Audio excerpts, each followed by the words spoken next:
안녕하세요. 라이프노트입니다. 오늘은 10월 15일 부동산 대책이 발표가 됐었죠. 무슨 내용일까요? 그리고 영향받는 사람은 누구인지 한번 이야기해 볼까 합니다. 집값은 떨어진다고 했는데 이상하게 어떤 동네는 계속 오릅니다. 정부는 이제 잡겠다고 선언하지만 시장은 그럴 리 없다며 비웃고 있었죠. 그리고 결국 10월 15일 날 또 한 번의 부동산 대책이 터졌습니다. 이번에 조금 달라 보이긴 합니다. 그냥 대출 조금 줄이고 세금 조금 올리는 수준이 아닌 것 같습니다. 서울 전역이 규제 지역으로 묶이고요. 대출 문턱이 사실상 반토막 났습니다. 투자자들은 이제 진짜 끝인가 라며 긴장하고 실수요자들은 이럴 거면 언제 집을 사야 하나 라며 한숨을 또 쉬기 시작했습니다. 이쯤에서 이런 생각이 들죠. 정부는 왜 이렇게까지 규제를 강화할까? 정말 집값을 잡으려는 걸까? 아니면 정치적 신호일까? 사실 부동산 대책이 발표될 때마다 시장은 늘 같은 사이클을 겪어왔습니다. 처음엔 공포, 다음엔 관망, 그리고 또 어느 순간부터 반등이 찾아오죠. 2017년 8.2 대책, 2020년 7월 10, 70 대책 때도 그랬죠. 처음엔 거래가 얼어붙지만 결국 몇 달 지나면 비규제 지역으로 다시 수요가 몰렸습니다. 그리고 이번엔 그 틈조차 없게 만들어버리겠다라는 것 같은데요. 서울 전역과 경기 핵심 지역까지 한꺼번에 묶는 사상 최대의 규제 패키지가 나왔죠. 이번 10, 15 대책은 단순히 집값을 누르는 게 아니라 시장의 방향을 통째로 바꾸겠다라는 신호 같습니다. 대출은 줄이고 세금은 올리고 실거주 요건은 강화했죠. 그 말은 곧 돈으로 부동산 굴리던 시대는 이제 끝났다는 정부의 선언처럼 들리기도 하는데요. 하지만 여기서 한 가지 드는 생각은 과연 이 대책이 집값을 잡을 것인지 아니면 또다시 실수요자만 잡을 것인지는 별개의 문제라는 겁니다. 지금은 공포가 시장을 덮고 있지만 정책은 언제나 의도와 결과가 다르게 움직인다라는 걸 우리는 너무 잘 알고 있죠. 이번에도 결국 누군가는 기회를 보고 움직일 수 있습니다. 그게 투자자일지 실수요자일지 지금부터 그 차이를 한번 알아가 볼까 하는데요. 이번 정부가 발표한 10, 15 부동산 대책은 무엇이 다른지에 대해서 한번 이야기 갖는 시간을 갖도록 해보겠습니다. 먼저 이번 부동산 대책의 핵심 내용을 좀 요약하자면 이렇습니다. 먼저 규제 지역 지정이 확대됐는데요. 이는 서울 전역과 경기 12개 지역을 조정 대상 지역, 투기 과열지구, 토지 거래 허가 구역으로 지정함으로써 그간 일부 구역 중심이던 규제 범위를 대폭 넓힌 것이 눈에 띄는 정책 같습니다. 규제망이 좀 촘촘해졌다고 볼 수 있는 거죠. 두 번째로는 집을 살려면 대출이 필요하죠. 이 대출 규제를 강화했다라는 건데요. 주택담보대출 한도를 차등화시키고 스트레스 금리는 인상시켰습니다. DSR 강화를 했죠. 고가주택일수록 대출 가능 금액을 줄이고요. 대출 심사 기준도 강화했다고 합니다. 그리고 주택가격 15억 이하는 기존과 동일하게 6억까지 대출이 가능하고요. 15억 초과해서 25억 이하는 4억 원으로 축소시켰습니다. 그리고 25억 초과는 대출 한도를 2억 원으로 제한시키면서 사실상 고가 주택은 그냥 현금 있는 사람만 사라면 살아라 라는 거죠. 세 번째, 이번 대책은 세제 강화, 세금을 강화 및 중과시킴으로써 더 강한 정책을 느끼게 해주고 있는데요. 다주택에 대한 세제 부담을 강화시키고요. 장기 보유 특별공제를 배제시키고 취득세 중과율 인상 등으로 인해서 규제 지역 내 다주택자 보유자에게 세금을 더 매기고 혜택을 줄이는 정책을 발표했습니다. 이 2주택자는 기본 세율이 이제 6에서 45%에 20% 포인트를 중과시켰고 3주택자 이상은 30% 중과시킨 겁니다. 장기 보유 특별공제 같은 경우 배제시킴으로써 규제 지역 내 다주택자의 경우 보유기간에 이제 보유기간 기반 혜택을 좀 받을 수 없게 하겠다고 하는데요. 여기에다가 분양권 전매 제한, 2년 실거주 요건까지 부여를 하면서 사실 이제 주택 구입 후 임대나 투기용으로 쓰는 것을 막기 위한 제약 조치까지 걸어놨다라고 보면 됩니다. 이번 대책들의 핵심 내용은 요 네 가지로 요약할 수 있는 건데, 이런 게 과연 실효가 있을지, 엄한 사람만 또 때려잡는 정책은 아닐지라는 의문이 좀 들긴 합니다. 많은 국민들의 찬성과 분노로 갑론을박이 좀 펼쳐지고 있는 상황 같긴 합니다. 이 정책은 단순한 규제 강화가 아니라 최근 부동산 시장의 흐름과 구조적 문제를 반영한 대응책이었습니다. 정책의 몇 가지 배경 중 먼저 투기 및 갭 투자가 급증하면서 이를 억제하려는 모습이 우선적인 이유로 좀 꼽힌다라고 생각이 드는데요. 사실 갭 투자는 부동산 시장의 오래된 그림자죠. 전세를 끼고 집을 사면 자기 돈, 즉 실투자금을 거의 들이지 않고도 아파트 한 채를 소유할 수 있었죠. 돈이 많지 않아도 남의 돈, 즉 전세보증금으로 내 자산을 불릴 수 있는 달콤한 구조였습니다. 그래서 규제가 완화되거나 전세가율이 높아지는 순간마다 투자자들은 다시 시장으로 몰려들곤 합니다. 문제는 여기서부터 시작되는 건데요. 이런 매수세가 늘어나면 실거주 목적이 아닌 투기성 매입이 폭발적으로 증가하죠. 전세를 낀 매물이 늘어나면서 집값이 실제 수요보다 훨씬 빠르게 상승합니다. 결국 실수요자들은 살 집이 없는데, 매수할 집이 없는데 가격만 치솟는 시장에 던져집니다. 더 큰 문제는 위험이 뒤늦게 터진다라는 건데요. 집값이 떨어지면 전세금이 집값보다 비싸지는 역전세가 생기고요. 임차인은 보증금을 돌려받지 못하고 집주인은 또 팔리지 않아서 발이 묶이죠. 이런 구조가 2023년에서 2024년 전세 사기 사태로 이어졌던 겁니다. 즉, 갭 투자는 돈 없는 사람들도 집을 살 수 있다라는 착각을 퍼뜨렸지만 결국 집값과 전세 가격을 동시에 망가뜨린 주범이 되었다고 정부는 지적하고 이번 대책과 같은 정책을 발표한 것 같습니다. 하지만 이 조치가 단기적으로 시장을 안정화시킬 수는 있어도 전세제도라는 근본 구조가 그대로라면 시간이 지나면 또다시 규제 틈새에 갭 투자가 생길 가능성은 남아있죠. 결국 핵심은 투기를 막는 규제가 아니라 전세 시스템 자체의 개혁이 되어야 한다는 점을 알아야 하지 않을까 싶습니다. 그러니까 이번 같은 부동산 대책을 펼친 그 배경에는 일단 첫 번째, 갭 투자를 좀 막기 위함이 좀 크다라고도 볼 수 있다라는 겁니다. 두 번째, 부동산 시장은 물리학처럼 작동합니다. 한쪽을 누르면 다른 쪽이 부풀어 오르죠. 이게 바로 풍선 효과인데요. 어차피 서울을 못 사면 그 옆이라도 사자라는 심리 때문인 것 같습니다. 2017년 8.12 대책 직후 강남은 일시적으로 숨고르기를 했지만 불과 몇 달 뒤 분당, 용인, 수원이 폭등하기 시작했던 적이 있죠. 2019년에는 광명, 구리, 남양주, 심지어 인천, 송도까지 서울 대체 투자처로 이제 인천, 송도나 남양주 같은 곳이 대체 투자처로 좀 불렸죠. 그러면서 이쪽 부분이 확 거래량이 폭발했던 적이 있습니다. 그러니까 시장이 불안하면 옆에 동네가 터진다라는 거죠. 규제의 손길이 닿지 않는 지역으로 자금이 이동하면서 집값은 잡힌 게 아니라 옮겨 붙은 셈으로 가는 거죠. 그 결과는 뻔했습니다. 서울만 잡겠다고 만든 규제가 수도권 전체에 불균형을 만들어 버렸죠. 서울은 잠깐 숨을 고르는데 그 틈에 경기 외곽 지역은 미친 듯이 오르며 새로운 버블지대가 형성된 겁니다. 이런 학습 효과가 있었기 때문에 정부는 이번 15 대책에서 아예 한 발 앞서간 것 같은데요. 풍선 효과? 그런 거 없다. 이번엔 틈도 주지 않겠다라고 선언을 한 거죠. 그래서 서울 전역뿐 아니라 경기 핵심 12개 지역까지 아예 조정 대상 지역, 투기 과열지구, 토지 거래 허가 구역으로 한꺼번에 묶어버린 겁니다.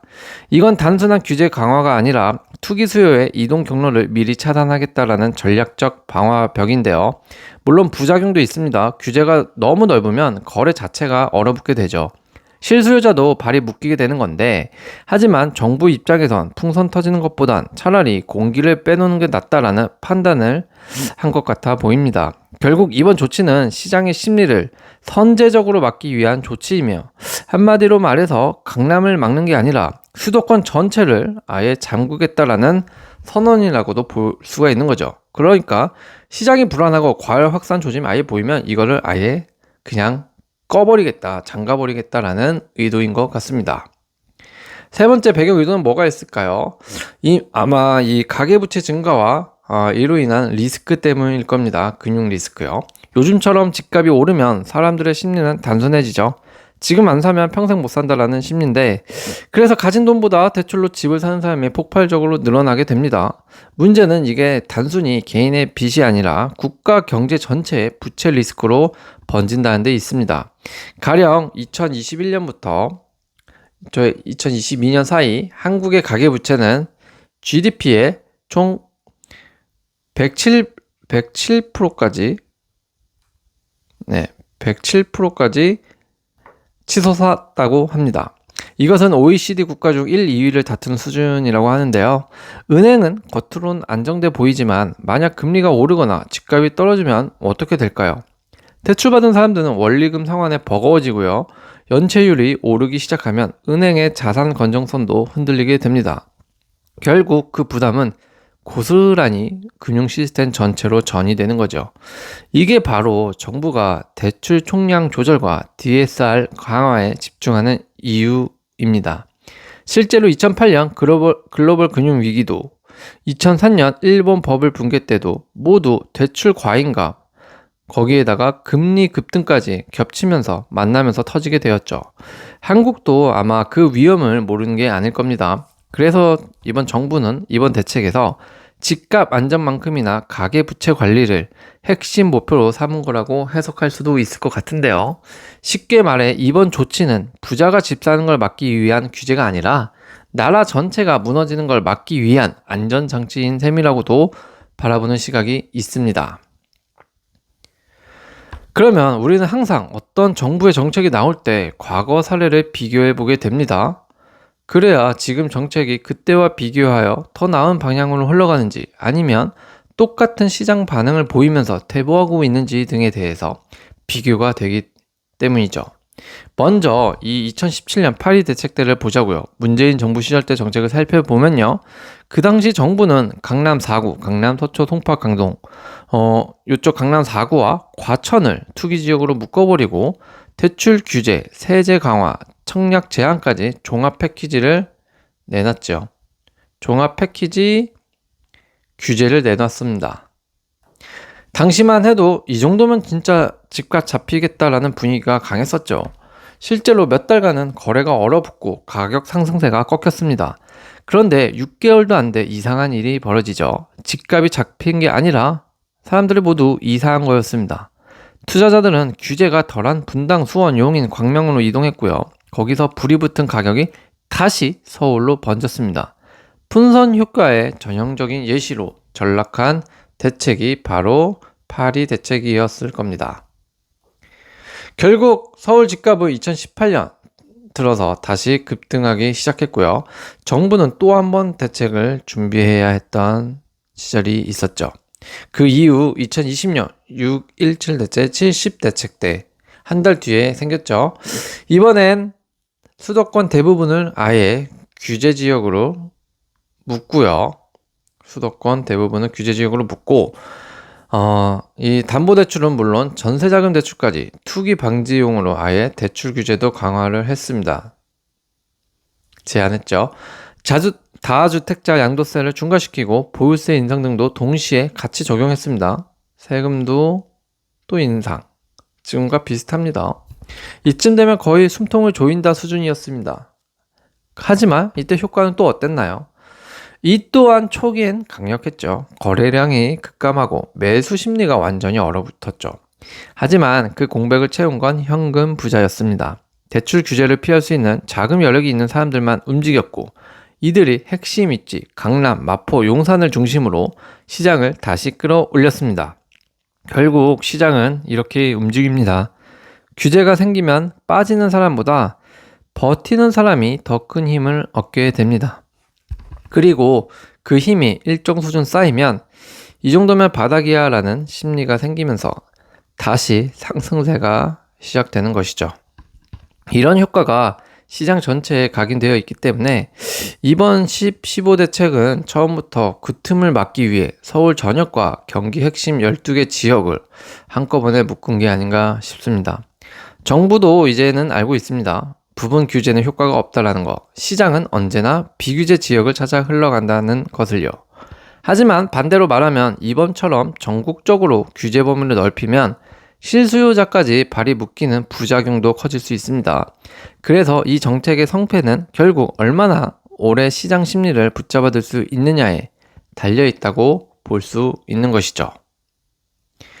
그럼 이번 강력한 부동산 대책으로 가장 크게 영향을 받을 수 있는 분류는 몇 가지로 좀 나뉠 텐데요. 누가 영향을 받을까요? 첫 번째, 다주택자, 갭 투자자일 겁니다. 이번 대책은 다주택자에게 사실상 출구를 좀 좁히는 조치죠. 집을 팔면 양도세 폭탄, 또 매수하고 나면 취득세 중과, 보유에도 장기 보유 공제 혜택이 좀 사라지니까 팔지도 사지도 버티기도 좀 어려운 구조가 되었습니다. 예전엔 버티면 오른다라는 공식이 통했지만 이젠 세금과 규제가 버티기를 무의미하게 만들겠다라는 것 같습니다. 결국 집을 굴려서 돈 버는 시대는 끝났고 실거주만 남겨라라는 정부의 강한 메시지가 아닐까 싶은데요. 한번 지켜봐야겠죠. 두 번째로 영향을 받는 사람은 누구일까요? 아마 가장 중요한 실수요자일 겁니다. 이번 대책에서 1주택자나 실수요자는 겉보기엔 영향이 좀 적어 보이지만 실제로는 조용한 타격을 받습니다. 대출 문턱이 높아지면 자금 마련이 더 어려워지고요. 갈아타기 전략도 규제 조건 속에서만 가능해집니다. 예를 들어 기존 아파트를 팔고 새 아파트로 옮기려 해도 실거주 요건이나 취득세 중과 잔금 일정 등 여러 규제가 겹쳐서 이사 타이밍을 맞추기가 어려워지는 거죠. 또한 2년 실거주 요건은 단기 거주나 임대 수익형 매수를 사실상 막습니다. 그동안 1주택자니까 괜찮겠지 하던 사람들도 이제 집을 바꾸려면 실거주 증빙과 세금 요건을 모두 충족해야 하죠. 즉 이번 대책은 실수요자를 보호한다는 명분 아래 결국 이동성, 이사나 갈아타기, 임대 전환 등을 얘기를 합니다. 요 이동성을 크게 제한하는 방향으로 작용하고 있다는 건데요. 한마디로 사는 건, 그러니까 매수하는 건 가능하지만 옮기는 건 어려워진 시장이 되어버린 것 같습니다. 세 번째, 이번 대책으로 영향을 받는 사람은 아마 무주택자, 청년, 신혼부부일 겁니다. 근데 좀 애매합니다, 이들은. 이번 대책이 과연 이익자일까 아니면 피해자일까요? 라는 건데요. 엄밀히 말하면 이번 대책은 요 세 분류에게는 기회이자 부담이 될 것 같습니다. 양날의 칼과 같을 것 같은데요. 한쪽에선 투자 수요가 줄어드니까 경쟁이 완화될 것이라는 기대가 생기죠. 하지만 동시에 대출 규제가 강화되면서 이들도 집을 살 때 실탄을 마련하기 더 어려워진다는 딜레마도 찾아옵니다. 예를 들어 과거에는 소득이 5천만 원인 신혼부부가 전세자금 대출과 주담대를 조합해서 5억 원대 아파트를 좀 노릴 수 있었죠. 그러나 이번엔 DSR과 스트레스 금리 강화로 같은 소득이라도 대출 한도가 20-30% 줄어드는 상황이 벌어지게 되는 거죠. 즉 기회는 열리지만 자금 문턱이 더 높아진 셈인데요. 그래서 이제 이들에게 중요한 건 좀 타이밍과 좀 정보력 싸움이 되지 않을까 싶습니다. 투자 수요가 빠진 틈에 좋은 매물이 나올 때 대출 심사 조건을 좀 미리미리 준비한 사람만이 움직일 수 있는 시장이 되어버린 것 같아요. 한마디로 이번 대책은 기회가 사라진 게 아니라 준비 안 된 사람에게만 닫힌 시장이 아닐까 싶습니다. 그럼 이번 10.15 대책은 규제 중심의 절반짜리 대책이라는 평가도 맞습니다. 많은데요. 그러면 이번 대책의 유의할 점은 뭘까요? 시장의 근본 문제인 공급과 세제 개편이 좀 빠져 있는 것 같은데요. 정부는 일단 급한 불부터 끄겠다는 듯 대출과 세금 규제만 강화했습니다. 하지만 집값이 오른 근본 원인은 사려는 사람이 많아서가 아니라 살만한 집이 부족해서입니다. 살만한 집이 부족해서. 공급이 막혀있는데 규제만 강화하면 결국 실수요자마저 움직이지 못해 시장은 더 얼어붙습니다. 그럼 몇 달 후엔 또 거래 절벽이 되고 미분양이 증가되고 건설 경기가 둔화되는 거죠. 이게 계속 딜레마처럼 반복되는 겁니다. 거래 절벽, 미분양 증가, 건설 경기 둔화 반복이 되는 거죠, 시장이. 게다가 세제 개편이 빠졌다는 거는 또 다른 좀 의미가 있을 수 있는데요. 집을 팔고 싶어도 양도세 중과가 그대로이기 때문에 매물이 시장에 나오지 않아 가격이 잘 떨어지지 않는 구조가 되어버립니다. 결국 규제 강화만으로는 가격 안정의 속도나 지속성을 담보하기는 어렵습니다. 즉 이번 대책은 시장의 불씨를 잠시 눌러둔 조치일 뿐, 불을 끄는 물이 아니라 젖은 수건으로 덮어둔 상태에 가까운 거죠. 진짜 안정은 세제, 공급, 금융 정책이 함께 움직일 때 가능하다는 걸 정부도 시장도 모두 알고 있다는 겁니다. 그러면 이번 15 부동산 대책으로 인해서 시장은 어떻게 펼쳐질까요? 여러분들은 어떻게 좀 전망하시나요? 저는 뭐 개인적이긴 합니다만 이번 15 대책은 단기 효과에 좀 그치지 않을까 싶습니다. 단기적 효과. 앞서 말한 정책들 사례들을 보면 비슷해 보입니다. 이런 단기 효과는 시장은 즉각 움츠러들어서 바로 효과가 나타나는 것 같죠. 일단 대출 문턱이 높아지고 세금 부담이 커지면 사려던 사람도 팔려던 사람도 일단 주춤하게 되고 멈추게 되는 건 사실입니다. 이게 바로 거래 절벽과 관망세가 확산되는 거죠. 뉴스를 보면 뭐 집값 떨어질까봐 기다린다라는 사람이 늘어나지만 정작 급매만 조금씩 나올 뿐이고 시장 전체가 움직이지 않으니 가격은 생각보다 크게 떨어지지 않습니다. 그런데 중장기적으로 다른 그림이 나오죠. 투기 수요가 줄어들고 대출이 조여지면 돈으로 밀어붙이는 상승세는 꺾입니다. 즉 시장의 속도가 느려지는 효과, 분명히 시장의 효과가 있습니다. 효과가 없진 않아요. 느려집니다. 분명 있는데요, 효과는.